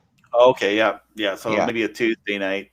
We'll look at that. I'll look at my calendar again. So maybe Tuesday night, not this Tuesday, but like a week from Tuesday or so. We might just schedule an event, get together, and do a chat. I don't know, maybe or if you want to host it, you can go earlier. But I'm usually good at 8:30 to chime in. So I'm usually putting my son to bed just before the live stream. And it's like, okay, like I'm running downstairs to do the live stream. Yep. No, I'm all for that. Okay, yeah. So we'll do that. We'll chat about TV and stuff like that, and we'll give it a try. We'll do it on Facebook instead of Discord because I thought I was also thinking like maybe next week at this time I might just do a instead of doing Discord. I thought we'd try doing a chat using the Facebook groups. And just have like a smaller group meeting. Well, you can join in. We could have more participants than just 6 people, like what we do with the restream. Right. And so we'll do that for next Saturday. I don't think there'll be any news breaking or anything over the summertime. So it'll be kind of a fun thing. We're on lockdown now, so at least it's a way of us having meetings to get together and have some chats. Sure. Like I know Discord is really blown up. Some of our friends are on Discord, but they're writing, and I come back to Discord, and it's like a novel to read. There's been so much discussion going there, and I come back in there, I was like, "Oh, I ain't gonna read all this." It's like a ton of pages here. And Paul and Leo, there's and Jonathan, a lot of activity. And I'm sorry, guys, I don't have time to read all that at times. I try to follow it a little bit. I blame Leo. It's all Leo's fault. And also Leo You guys are going on and on. And, just kidding, Leo. you know what? I'm happy to see it because like it's continuing with. We started it, but it's continuing on, and yeah. And I just worried like, oh, I hope I'm not going to have to get someone hopping in here, and I have to. I did have to remove one guy this week because I guess we had one guy and he was like, but bugging you guys, and I was like, what's going on with this guy? Yeah. And we still don't know if he was trolling us or just, you know, not. Yeah. He was being a creep, and either his translator was wrong or he's being a creep. Yeah, we don't know, so it's like we'll leave it at that. Anyway, so if you do, hopefully try to have communication skills. Yeah. See, the problem is when you get onto a subject, we end up going on a tangent. Yeah. Well, I was thinking with Discord too. I didn't want to be too strict on Discord, like with staying on topic, but I was like, well, let's try to stay on topic a little bit. But if we want to find a way to branch out and just have a general chit chat because we're getting to know each other all on Discord, maybe we need to just start a separate server for other content or just a chat for us. Like we started up our own chat room there too, but we could do that as well. I don't know. Someone else started, so I don't have to moderate everything. Yeah. Well, on Discord, I think you mentioned that there are other groups on there that does streaming. How do you actually go about searching for other groups? I think you have to get an invite, but I can invite you to it. Yeah, because I mean, I had a look through it, and when it took me to the place, it just asked me to start my own channel or server. Yeah, I must have found it on a Facebook group, and there was just a link to it on a Facebook group to join the server. Because it was a big. You cannot search for anything on Discord. Is it right? I don't know. I don't really use Discord. Well, I can't search for anything on Discord. I tried, and the only place that got me is to create your own server. Yeah. Okay. See, Discord originally was for gamers. Server, then at the bottom you have to create. Yeah. You have to create an invite because it just avoids the rift raft. Where, it's not like Facebook where you can just ask to join a group. Which I realize what I'm realizing now between having a Facebook page and having a Facebook group, you get more engagement from a group. Even though my group has like less people, I get more engagement from those people on a group. Pages, Facebook wants you to pay to get a further reach. You know, you might have 1,000 people following you on a Facebook page. You put a post there, it only gets like 30 reach. Where a group, it seems like there's a ton more reaching on a group. So I'll do that. Like I'm everywhere on all these different social media platforms that I'd like to see do better because I don't want to just be in all these giant companies, being big tech, and people don't know how to get to a website anymore and stuff like that. How do I get to that website? Well, the Facebook's a website. Well, it's an app on my phone. Okay, I guess. Well, it's both. Like everything needs to be an app. Yeah. Oh yeah. You need an app to like Google something. I was like,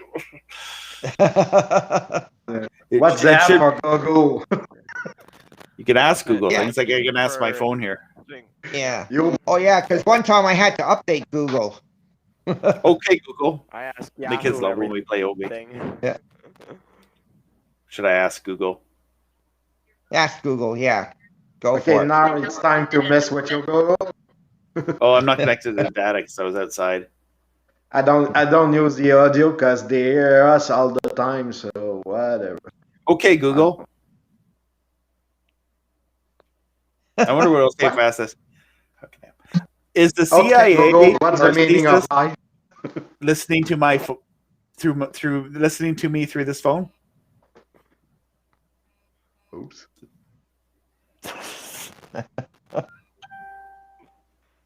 It didn't work. You talk like me. No, I just connected to my Wi-Fi, and so like all my Facebook messages and my YouTube messages and stuff like that all kind of went zoom because I connected to data.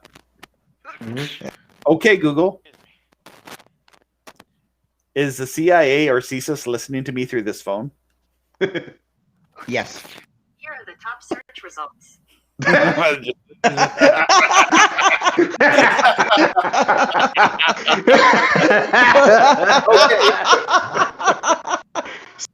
it's a spook answer. It's really spooky. Yeah. You just never know. Big Brother's fun. I don't know if they're listening to me, but like when I don't have my Wi-Fi on, are they still using the cell phone networks? Because I'm cheap, right? They gotta figure a way to get the cheapies like me and listening to my boring life. Hey, Robbie, ask Google what happened to Al. You got Al? Yeah, you're gonna have a great answer about that. What happened to Al? Al. Is it going to be inappropriate for No, YouTube? it's not inappropriate. Don't worry Okay, about Google. What happened to Al? Here's what I found. Huh? That just showed me is Al Roker from Today Show. It didn't. Maybe it's work only on Apple. I don't know. It used to answer. This is Android. If you have an Android phone, you can just go. It doesn't. They don't really emphasize that, but you can. Okay, Google. Okay, Google. How old are you? I was launched in 2016, so if I were a Sequoia, that wouldn't give me many rings. Okay. Sounds like my Alexa. Yeah, it's kind of like that. Yeah. Okay, Google. I'm pretty sure. Can you sing Happy Birthday? Not 2016. Happy birthday. Sings Happy Birthday to you. To you. Happy birthday to you. My kids find fun things to do with this thing. Right. Sorry, it worked with Siri, not Google. When you ask Siri to what happened to Al 9000, she said, "Don't talk to me about that." Oh, Hal 9000. I thought you meant Owl. Oh, I thought you said Al too. So yes, the accent is still thick here. Yeah, probably the accent.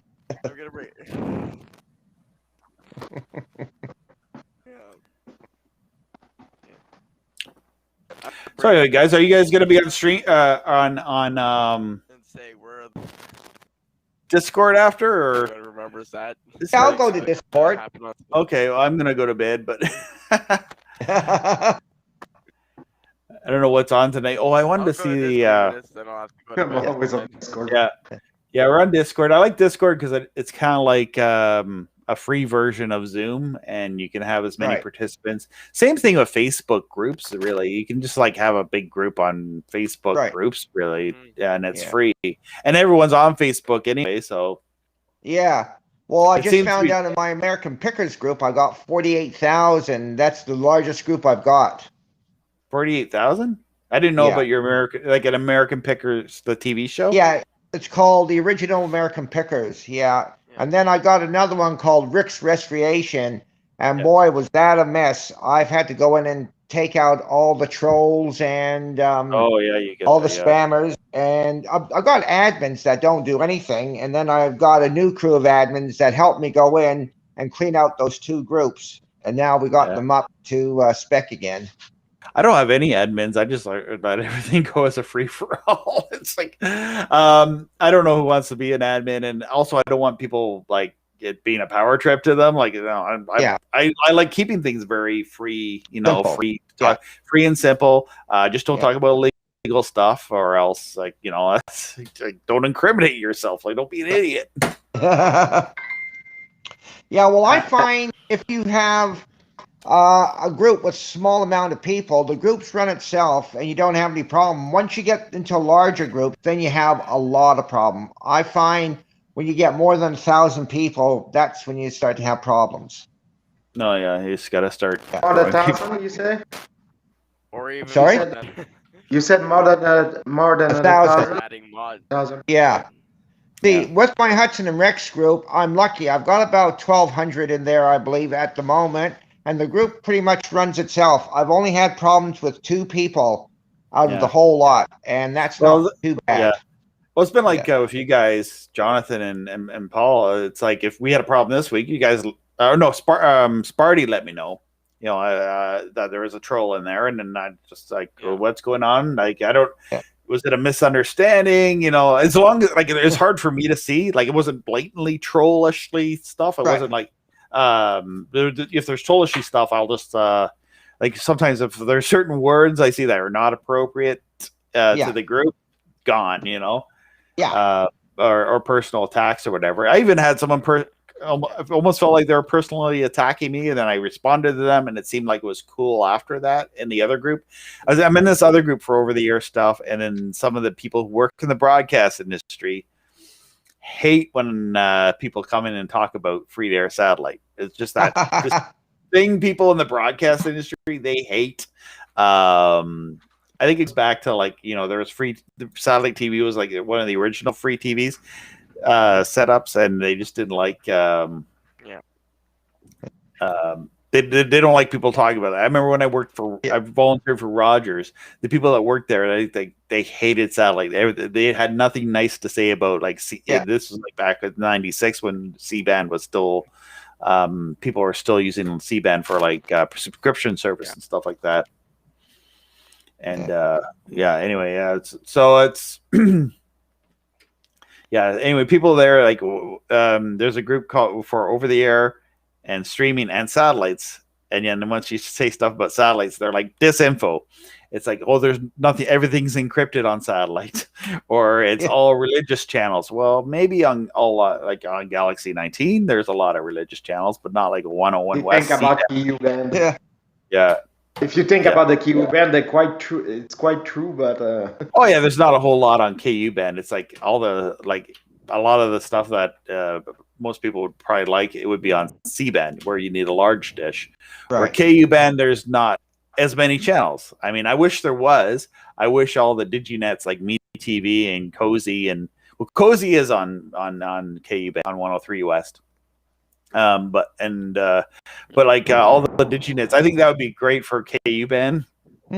If there was like just a bunch of the diginets, if Sinclair Broadcasting and Weijil and all those companies, CW Scripts or whatever their name is, if they were on KU-band, just like had a bunch, even in standard definition, well, most of the channels are because they're old TV shows.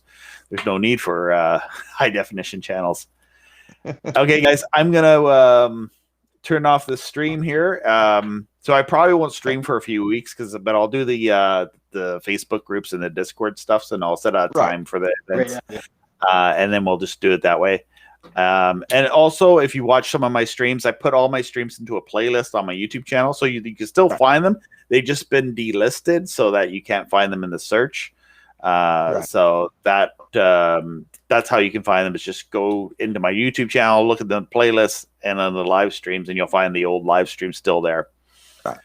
Just to clean up my channel a little bit, because I'm doing a lot of live streams right now because I don't have time to edit videos. Right.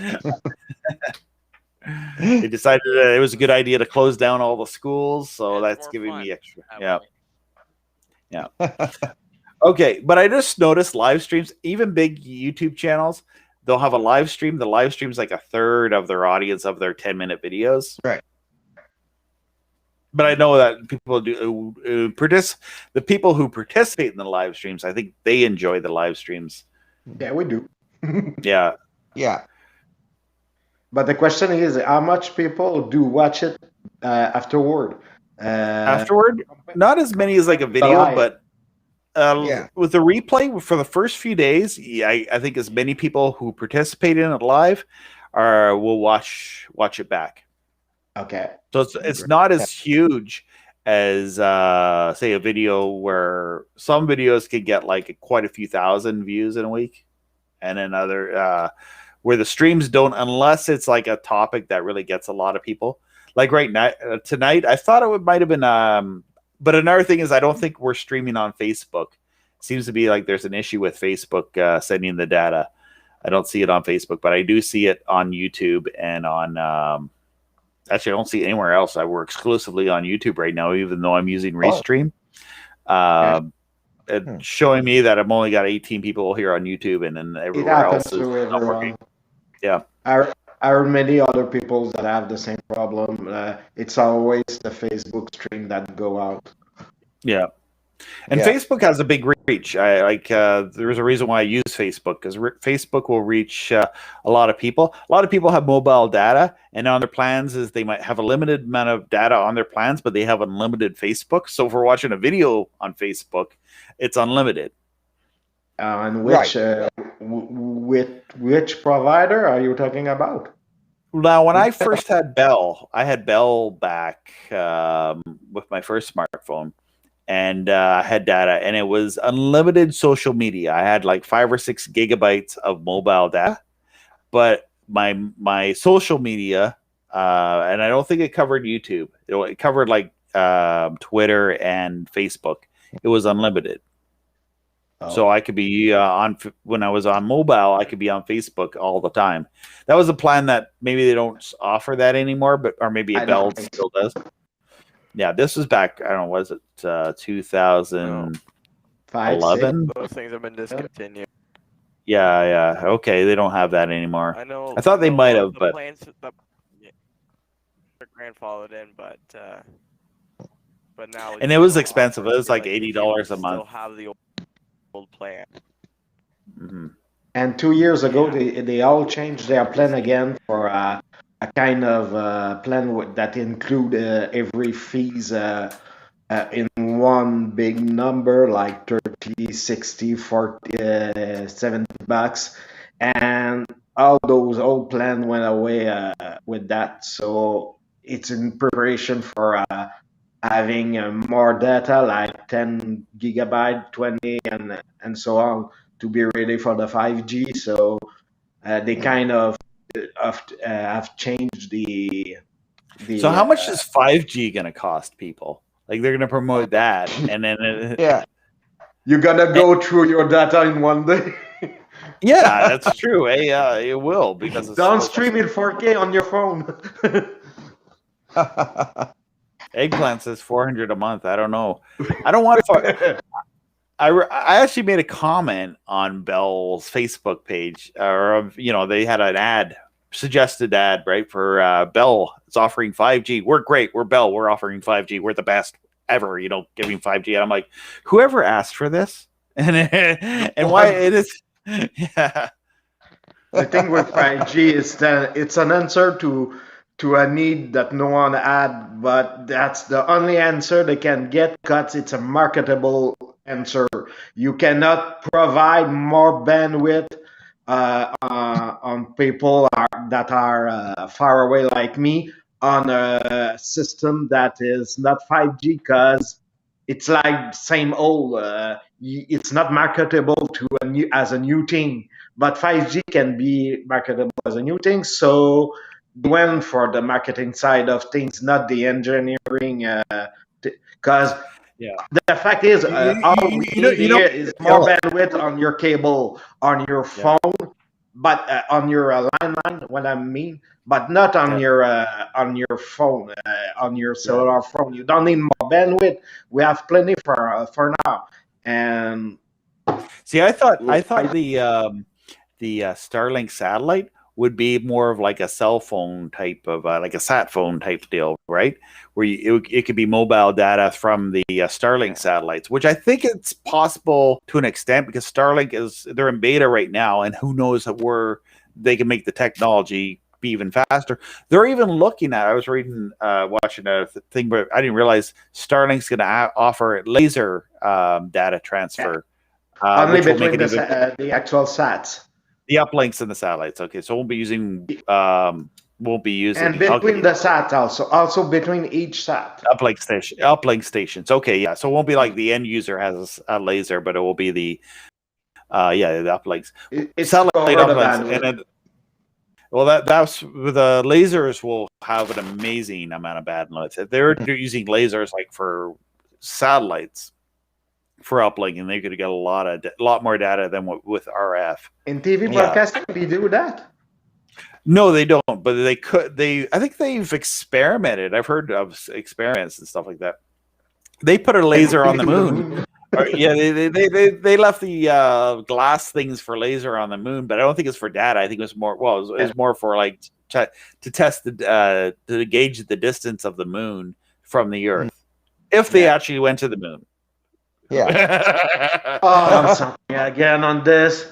I went to a chat with someone with those guys that believe that the Earth is flat, all the bullshit, and I explained to them what was slow scan TV in amateur radio. So and I explained them they use a kind of slow scan TV embedded to the data and all the stream they got from the astronauts, so they can stream the live TV. So because you cannot stream, you can, even if you can put a truck on the moon, a TV broadcaster truck on the moon won't be able to stream. It's on HF that they did that, like the ham radio, but they embedded it in the data stream. So that's why they lost the tape. That's exactly why NASA lost the tape. The tape for the moon, the actual original tape, never exists.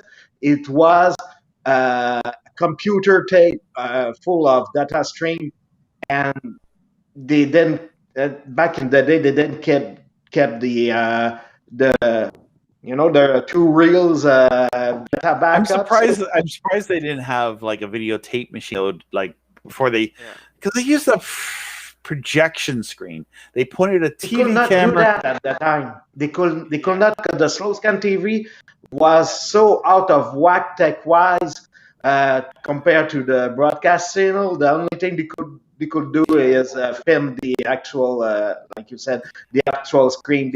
So when they return to the moon, hopefully we'll have better video, but it'll be digital. Like it'll be a digital file recorded. And I think China did that.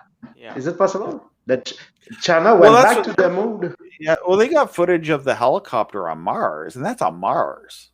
Yeah. Well, I think now. And they showed a video clip of the of it landing. They had they had a video clip of the parachute deploying on Mars and the rover landing, and I saw that and it looked like full motion video.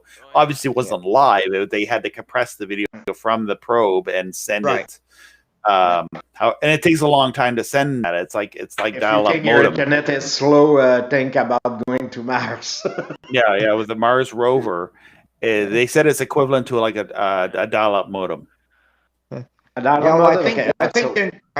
think the next mission is going to Venus. I think they're going to put Mars on hold for a bit, because I think they said that they discovered some sort of life form on Venus, but they don't know what it is, because they said that there's gases in the atmosphere that's actually alien made. So not sure. We'll see about that. Yeah. What the?